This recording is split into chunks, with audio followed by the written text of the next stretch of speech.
For 12 years, the daughter of Seoul's most feared crime lord was unable to walk, crawled on marble floors like a toddler. Specialists from 3 continents examined her. Toronto Western, Charité in Berlin, the top neurological institutes in Stockholm and Tokyo. Her father spent $8 million chasing a cure that every doctor said didn't exist. They all delivered the same verdict: permanent brain damage, irreversible, nothing we can do. But then a cleaning woman from Uganda noticed something during a violent thunderstorm. Something that every high-priced specialist had missed. Something so simple, so obvious, that when the truth finally came out, it would destroy careers, shatter a family's understanding of reality, and prove that sometimes the most educated people in the room are the most blind. What Grace Nalwanga discovered in that mansion wasn't just the reason a 12-year-old girl couldn't walk. It was a conspiracy of silence, a crime dressed up as compassion, and a lie so profitable that trained medical professionals had built their careers on maintaining it.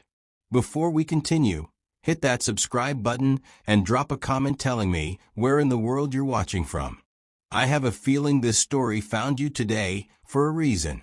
Because what happened in that Seoul mansion challenges everything we think we know about authority, expertise, and who really holds the power to heal. This is the story of Sumin Kim, a girl who spent 12 years on her knees because someone taught her that standing up would kill her, and the woman who had nothing but love, stubborn faith, and eyes that actually saw, who proved that sometimes miracles don't come from hospitals. They come from people brave enough to question what everyone else accepts as truth. The Kim estate sprawled across 2 acres in Gangnam District, Seoul's most exclusive neighborhood. 20 rooms, bulletproof windows, security cameras that tracked every angle, guards stationed at every entrance. From the outside, it looked like a palace. On the inside, it was a tomb. Servants moved through the hallways without speaking. Their footsteps were soft, careful, practiced. They'd learned quickly that Mr. Kim preferred silence. No music played in that house. No television noise. No children's laughter bouncing off the walls. Just the heavy, suffocating quiet of a family that had stopped living years ago. Jin-Woo Kim sat in his study most evenings, staring at the portrait above his desk. His wife, Hannah, her smile frozen in oil paint, her eyes still bright with the hope she'd carried the day that photograph was taken. Next to her, a younger version of himself, looking whole, looking human.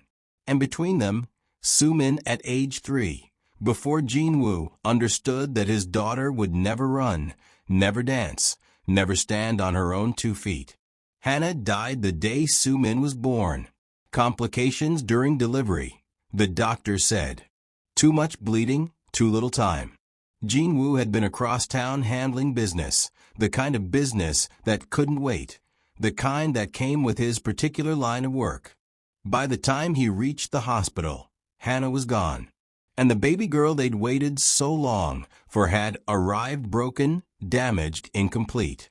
The guilt sat on Jin-Woo's chest like a stone he couldn't lift. So he did the only thing he knew how to do. He spent money, millions of dollars, private jets to America, Switzerland, Japan, the best specialists on earth, hotels that cost more per night than most people earned in a month, experimental treatments, cutting-edge procedures, alternative medicine, acupuncture, stem cells, everything. Every single doctor said the same thing. Your daughter's condition is permanent. Congenital brain damage. There's nothing we can do. You need to accept this. Accept it. How could any father accept that his child would live her entire life crawling on floors like an infant? Grace Nalwanga arrived at the Kim estate on a Tuesday morning in October. The sky was heavy with rain clouds, the kind of gray that makes everything feel heavier than it should. She stood at the security gate, clutching her worn purse with both hands, trying to steady her breathing. This was it. Her last chance. Back in Kampala, her mother was lying in a hospital bed. Stage 3 malaria, complicated by kidney failure. The medical bills were piling up faster than Grace could count them. $3,000. That's what the doctors said it would take to save her mother's life. $3,000 Grace didn't have. Her siblings were still in the refugee camp near the border. Her younger brother and sister, ages 14 and 9, waiting for Grace to earn enough money to bring them to safety. She'd been in Seoul for 3 years now, working whatever job she could find, sending every spare one back home. The Kim family paid more than any household in Seoul. That's what the agency had told her. But they have rules. Strict rules. The last girl lasted less than a week. Grace didn't care about rules. She cared about her mother's life. The head of staff, Mrs. Park, met her at the service entrance. Stern face, sharp eyes, the kind of woman who noticed everything and forgave nothing. She looked Grace up and down with thinly veiled suspicion. "You're the new girl. Grace, is it?" "Yes, ma'am." "Ugandan." "Yes, ma'am." Mrs. Park's expression didn't change. "You'll clean. You'll stay quiet. You'll keep to yourself. Mr. Kim doesn't like disruptions, especially around his daughter. Do you understand?" Grace nodded. "I understand." "Do you?" Because the last girl didn't. She tried to get too friendly with the child. Thought she could help where trained professionals had failed. Mrs. Park's voice dropped to something colder. She was gone within a week. Visa revoked. Deported. No references. Grace swallowed. "I'm just here to work, ma'am." Mrs. Park studied her for a long moment, then nodded curtly. "Good. Follow me." As they walked through the mansion, Grace kept her eyes down, but she couldn't help noticing things. The silence, so thick it felt alive. The way other servants moved without speaking, without smiling, like ghosts haunting rooms they'd once cleaned with purpose. The heaviness that hung in the air like fog that refused to lift. And then she saw her. A small girl sitting on the marble staircase, arranging toy cars in a perfect line. She didn't look up when Grace and Mrs. Park passed. Didn't acknowledge anyone. Her shoulders were hunched, her movements careful and precise. But what caught Grace's attention was something else entirely. The way the girl moved. Not walking, crawling, on her hands and knees like a toddler. But this wasn't a toddler. This was a child of 11 or 12 years old, wearing a navy blue dress with a white collar, her long dark hair pulled back with a ribbon, moving across the floor with the practiced efficiency of someone who'd been doing this her entire life. And there was something else. The way she kept touching her right ear, just briefly, almost like a habit. And the tiny wince that crossed her face each time she did. Grace's chest tightened. She'd seen that look before. "That's Sumin," Mrs. Park said, without emotion. "Mr. Kim's daughter. Brain damage from birth. She cannot walk. The staff does not interact with her beyond necessary care. She has tutors, therapists, doctors. She doesn't need anything from you. Understood?" "Understood," Grace whispered. But as they continued down the hallway, Grace glanced back. Sumin had looked up. For just a moment, their eyes met across the vast space of that cold mansion. The girl's expression was unreadable, but Grace saw something there. Something that made her heart crack just slightly. Loneliness. Deep, aching loneliness. Days passed. Grace cleaned floors, wiped windows, folded linens in the industrial laundry room. She kept her head down like Mrs. Park instructed. But she couldn't stop watching Sumin.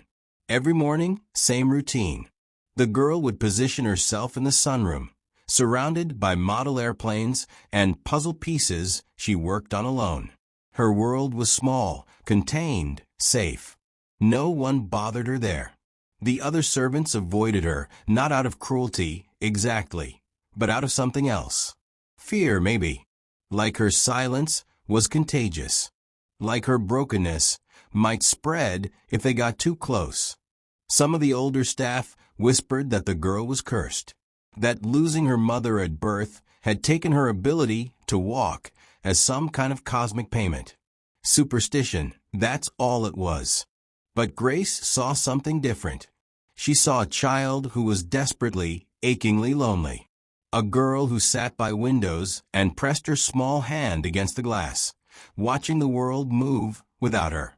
She saw the way Sumin would look at her father sometimes when Jinwoo walked past without stopping, and how her little shoulders would sink just a bit lower each time.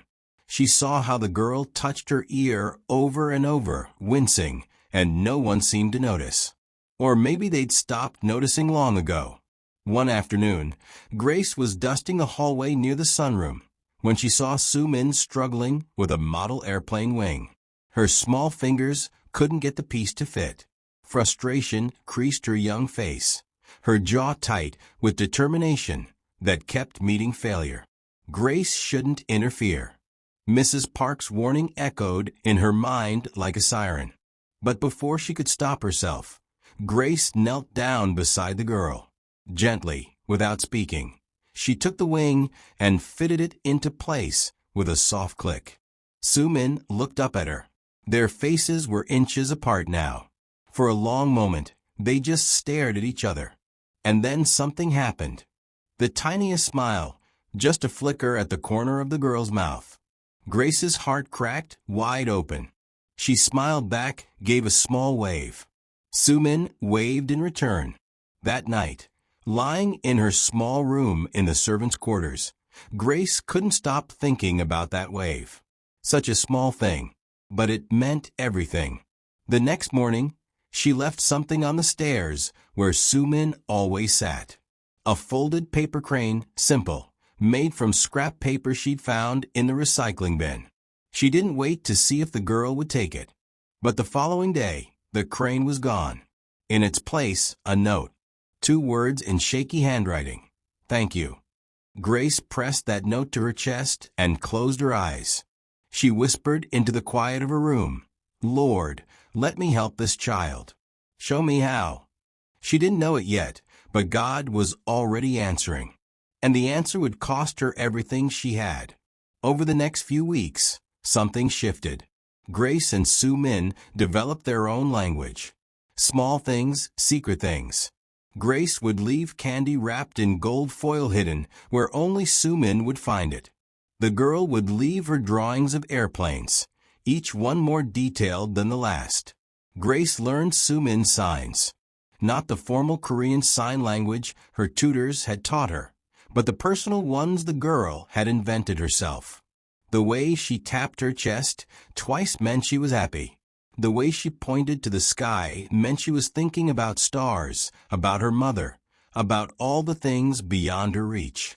The way she pressed both palms together meant she felt safe.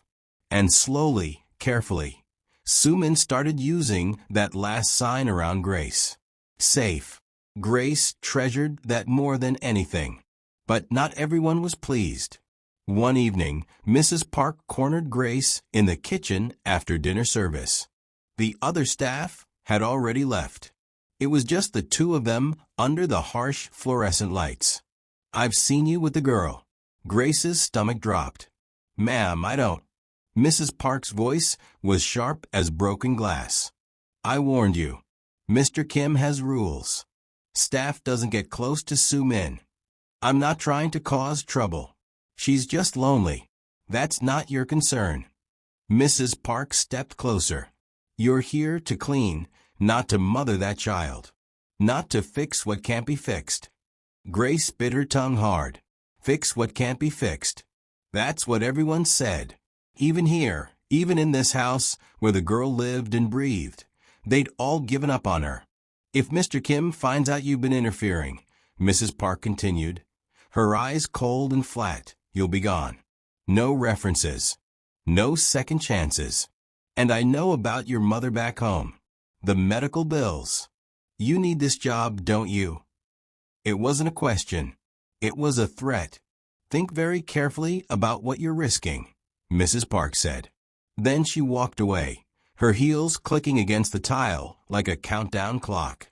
That night, Grace sat on her bed, staring at the wall. She thought about her mother lying in that hospital bed in Kampala, skin yellowed with jaundice, body failing. She thought about the bills stacking up, the money she desperately needed to send home. She thought about her siblings waiting in that camp, counting on her. And then she thought about Sumin. Those lonely eyes. That pain no one else seemed to see. Grace picked up her Bible and held it close to her chest. Lord, she whispered, I don't know what to do. I can't lose this job, but I can't ignore what I'm seeing either. She waited in the silence. No answer came. Just the weight of a decision she wasn't ready to make. Outside her window, the moon hung low and heavy over Seoul. Inside her heart, a war was beginning, between what she needed to survive and what she knew was right. But the war was about to end, because the next morning, everything would change. The next morning came cold and quiet. Grace was sweeping the hallway near the east wing when she heard it. A soft thud, then nothing. She stopped, listened. Another sound, like a muffled cry. Her heart jumped. She followed the sound to the garden door, and there was Sumin sitting on the stone bench just outside, her small body hunched over, both hands pressed tight against her right ear. Her face was twisted in pain, tears streaming down her cheeks in complete silence. She was crying without making a single sound. Grace dropped the broom and ran to her. She knelt in front of the girl, her hands shaking. Sumin, look at me. Look at me, sweetheart. The girl opened her eyes, red, wet, full of pain that had no voice. Grace's chest felt like it was being crushed. She signed carefully with her hands, using the basic signs she'd learned. Your ear? Sumin nodded, more tears falling. Can I look?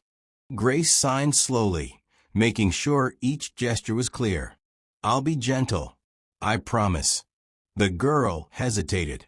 Fear flickered across her face. But then, slowly, she leaned forward. Trust. This child, who had been poked and prodded by doctors her whole life, was choosing to trust Grace. Grace swallowed hard.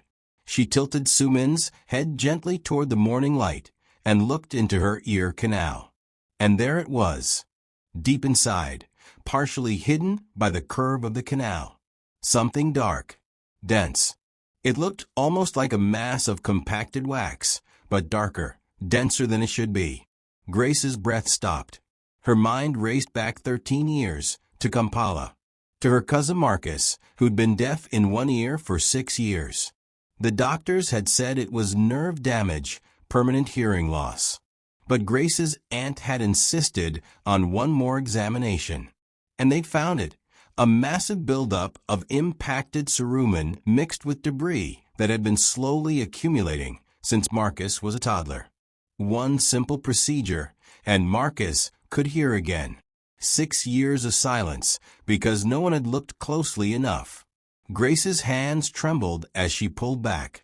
She signed slowly to Sumin, there's something in your ear. Something that shouldn't be there. The girl's eyes went wide. We need to tell your father, Grace signed. Panic exploded across Sumin's face. Her hands moved fast, frantic, desperate. No. No doctors. Please. They hurt me. Always hurt. Never help. Grace's heart shattered into 1,000 pieces. She understood. 12 years of specialists. 12 years of procedures and examinations. 12 years of pain with no relief. Sumin had learned that help meant suffering without purpose. Grace took the girl's small hands in hers. I would never hurt you, she whispered, even though she knew Sumin couldn't hear the words. She just hoped the girl could feel the truth in her touch. Never. Sumin stared at her, and slowly, very slowly, her breathing calmed. But the fear didn't leave her eyes. Grace sat with her until the tears dried, until her hands stopped shaking. Then she walked back inside, her mind spinning in circles. She knew what she'd seen. But what could she do? Tell Jinwoo? He'd call more specialists, the same ones who'd been missing this for years. Do nothing? Watch this child suffer in silence? That night, Grace didn't sleep. She lay awake, staring at the ceiling, her grandmother's voice echoing in her head. Words from childhood, from before her grandmother died. God doesn't always send help in fancy packages, baby girl. Sometimes he sends it through folks with nothing but willing hands. Grace closed her eyes. Her hands were willing. But was she brave enough to use them? 3 days passed. Grace couldn't eat, couldn't sleep properly, could barely think about anything else. Every time she closed her eyes, she saw it. That dark mass lodged deep in Sumin's ear, blocking everything, causing pain no one else acknowledged. On the third night, she sat on the edge of her bed, Bible open in her lap. But the words blurred. All she could see was her cousin Marcus, deaf for 6 years, written off by every doctor, until someone finally looked closely enough. One procedure, one moment of attention, and his world exploded into sound. Grace's hands wouldn't stop shaking. She knew what she'd seen in Sumin's ear.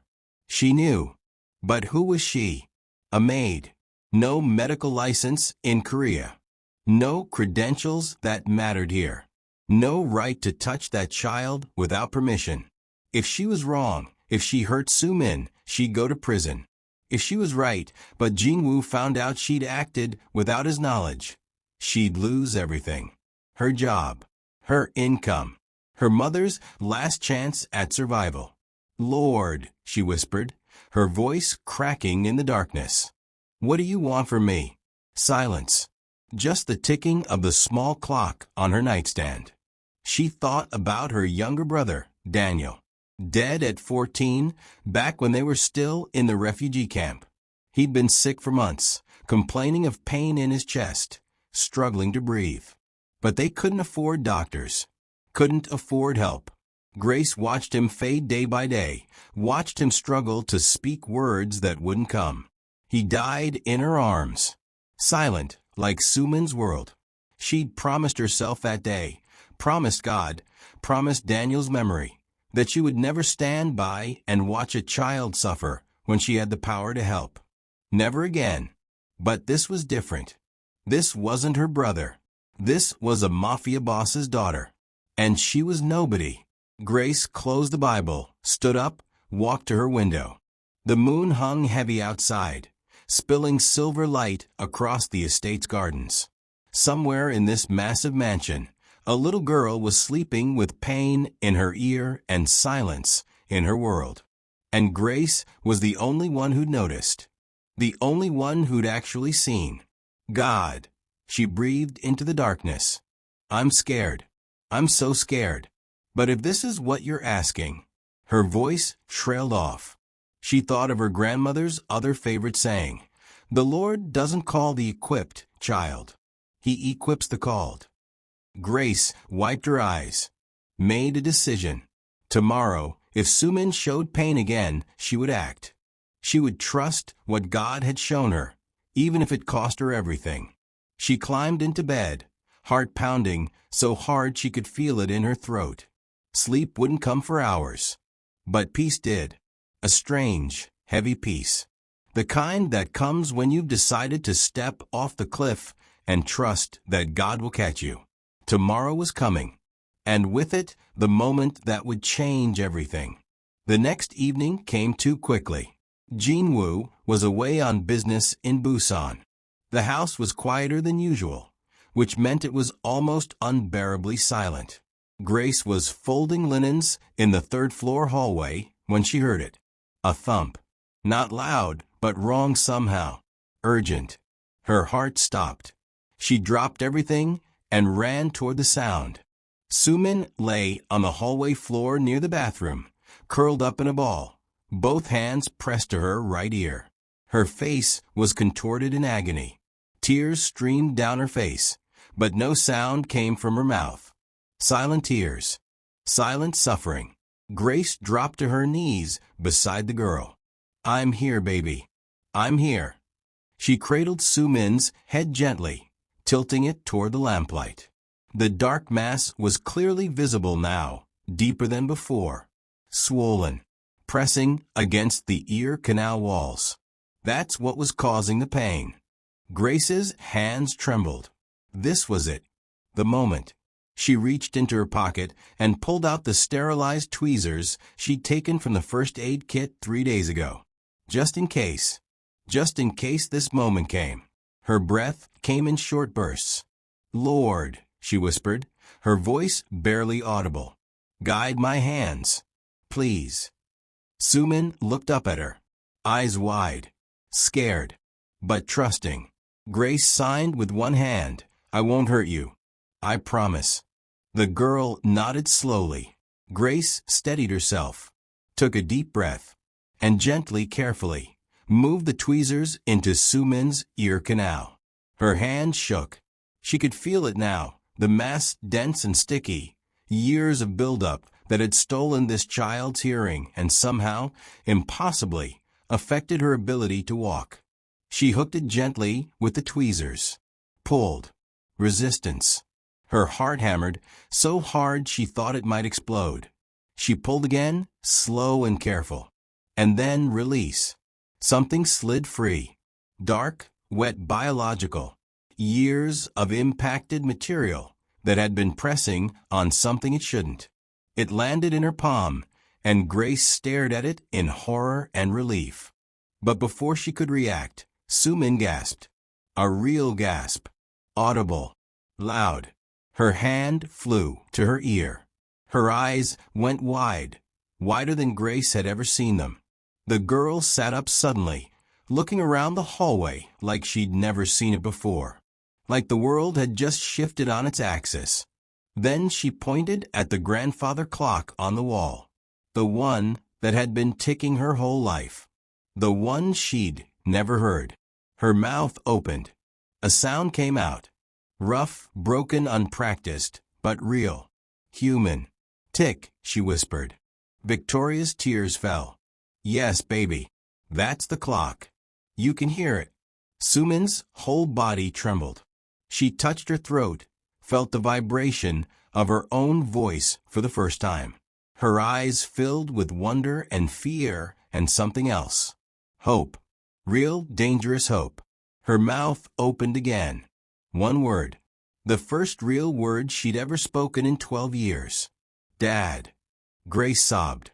She pulled the girl close, holding her as she shook, as sounds flooded her world for the first time. "You can hear," Grace whispered into her hair. "Thank you, Jesus. You can hear." Sumin clung to her. And then footsteps. Heavy. Fast. Coming down the hallway. Grace looked up. Jin-Woo Kim stood in the doorway, face white as death, eyes locked on his daughter, sitting on the floor, and the blood on Grace's hands. "What have you done?" Jin-Woo's voice shook the walls. He rushed forward, pushing Grace aside roughly, grabbing Sumin by the shoulders. "What did she do to you?" Sumin flinched at the sound, so loud, so sharp, so new. But then her mouth opened. "Dad," she said again, clearer this time. "I can't hear you." Jin-Woo froze. His entire body went rigid. "What?" Sumin reached up with one small hand and touched his face. "Your voice," she whispered, tears streaming down her cheeks. "Is that your voice?" Jin-Woo's legs buckled. He nearly collapsed. But before the moment could breathe, before he could understand what was happening, his eyes landed on Grace's hands. The blood, the tweezers, the dark mass sitting in her palm. Terror overtook wonder. "Security," he bellowed. "Now." 2 guards appeared instantly, materializing from the shadows like they'd been waiting for this exact moment. "Get her away from my son." "Sir, please listen to me," Grace begged. "I didn't hurt her. I helped her. Look." She held out her palm, showing him the blockage. This was inside her ear. This is why she couldn't hear. "I removed it." "You're not a doctor," Jin-Woo roared. His voice was raw, animalistic. You could have killed her. The guards grabbed Grace's arms. Sumin screamed. Actually screamed. Her voice high and piercing and real. No, don't take her. The sound of his daughter's voice, loud, desperate, terrified, real, stopped Jinwoo cold. He stared at Sumin like he was seeing a ghost. But the fear was too strong. Too many years of watching his daughter suffer. Too many nights lying awake wondering if she'd ever have a normal life. And now this stranger, this maid, had done something that could have ended everything. Take her to the security office, Jinwoo said, his voice hollow. Call the police. Grace didn't resist. As they dragged her away, she looked back at Sumin one last time. Mouthed the words, "It's okay. You're going to be okay." Sumin sobbed. Loud, messy sobs. The first sounds of grief she'd ever been able to make. At Seoul Medical Center, doctors swarmed around Sumin, tests, scans, examinations. Jinwoo paced the hallway outside the examination room, his mind spinning in circles that led nowhere. His daughter was speaking, hearing, responding to sounds. It was impossible. 12 years of the world's best specialists saying it could never happen. And then a maid with no credentials, no authority, no right to even touch his daughter. She'd done the impossible in 30 seconds. A nurse approached him. "Mr. Kim, Dr. Choi needs to speak with you urgently." Jinwoo followed her into a small office.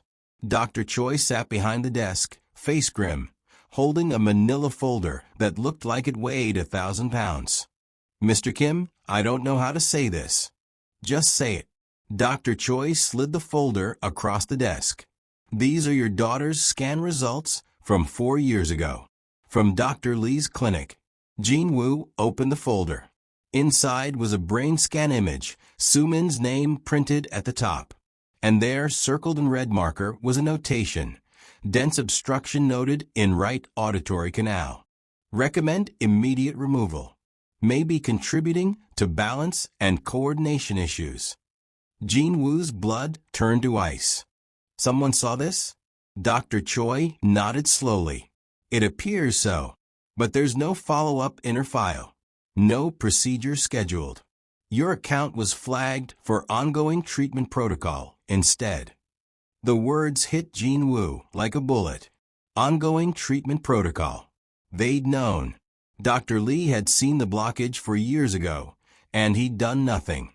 Because Jinwoo's money, his desperate endless money, was too good to cure. They kept my daughter suffering on purpose, Jinwoo thought, the realization crushing him. For profit. All those years. All those millions. All those specialists shaking their heads gravely and saying there was nothing to be done. They'd lied. And the one person who'd told the truth, who'd actually helped, was sitting in his security office waiting to be arrested. Jinwoo stood abruptly. "Where are you going?" Dr. Choi asked. Jinwoo didn't answer. He had a maid to find, and a lifetime of apologies to make. Grace sat alone in the security office, hands folded in her lap, head bowed. She wasn't praying for herself. She was praying for Sumin, that her hearing would hold, that her father would understand, that the girl would finally know what it felt like to live in a world full of sound. The door opened. She looked up. Jinwoo Kim stood there. But he wasn't the same man who'd ordered her taken away an hour ago. His eyes were red, his face broken. He looked like a man who'd just watched his entire world crumble and rebuild in the same breath. Grace. Her name, spoken softly, almost reverently. She stood. "Mr. Kim, I can explain." "Don't." He walked toward her slowly. "Don't explain. Don't apologize. Don't say a word." He stopped in front of her. And this man, this billionaire, this crime lord who controlled empires and ended lives with a phone call, fell to his knees. "I'm sorry," he whispered. "I'm so sorry." Grace's breath caught. The doctors knew. Jinwoo said, voice cracking. They saw the blockage years ago. They left it there because my money was too good to cure. Tears streamed down his face. I trusted them. I trusted credentials and degrees and expensive hospitals. I threw millions at my daughter's problem and never once stopped to actually look at her, to see her pain. He looked up at Grace. But you did. You saw her. You saw what no one else bothered to see. Grace's own tears fell. I just loved her, sir. That's all. Jinwoo shook his head. No, that's everything. They walked back to Sumin's hospital room together. The girl sat on the bed, headphones on, listening to music for the first time in her life. Her face was pure wonder, eyes closed, head moving slightly to a rhythm she'd never known existed. When she saw them, she pulled off the headphones and ran, straight to Grace. She wrapped her arms around Grace's waist, buried her face in her side. Thank you, Sumin said. Her voice was still rough, unpracticed, but beautiful. Thank you, thank you, thank you. Grace knelt down and held her tight. You were always worth hearing, baby. Always. Sumin pulled back and looked at her father. Dad, I can hear your heart. It's beating fast. Jinwoo dropped to his knees and pulled his daughter close. For the first time in 12 years, Sumin heard her father cry. And Grace, standing quietly beside them, finally let herself breathe. God had answered her prayer. Not with money, not with medicine, but with willing hands and a faithful heart. 2 months later, Sumin ran through the mansion halls. Actually ran, her footsteps echoing off marble floors that had only known the sound of crawling for 12 years. She played with neighborhood children under the watchful eyes of security. She laughed loudly, freely, without fear. Grace stayed, not as a maid, but as family. Jinwoo had insisted, offering her a salary that could save not just her mother, but her entire family back in Uganda. But Grace stayed for a different reason. She stayed because Sumin needed her. Because some bonds transcend employment, transcend obligation, transcend everything except love. They say you can't cure what you can't diagnose. But sometimes the diagnosis is wrong. Sometimes a child crawls not because her body is broken, but because she was taught to fear her own strength. It took a maid with nothing but love and stubborn faith to show her the truth. The only thing she needed to overcome was the lie that she couldn't.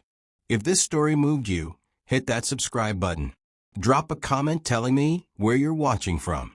And if you know a child who's been told they can't, be the voice that says they can. Because sometimes miracles don't come from hospitals. Sometimes they come from people brave enough to see what everyone else has missed.